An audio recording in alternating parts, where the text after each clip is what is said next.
Some important precautions to be taken into consideration while calculating national income by expenditure method.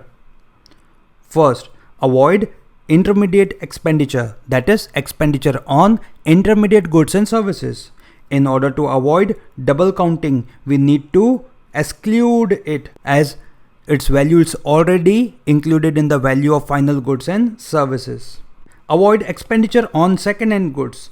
Expenditure on purchase of second-hand goods is excluded from national income because it is just a transfer of ownership from one person to another and does not contribute to the current year's production of goods and services and does not lead to any addition to the economy's output. Therefore, it should not be included in the calculation of national income.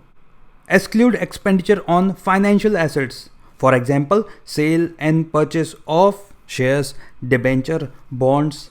This must be excluded as it is only the transfer of ownership of these assets. Buying financial asset is not a production activity of goods and services.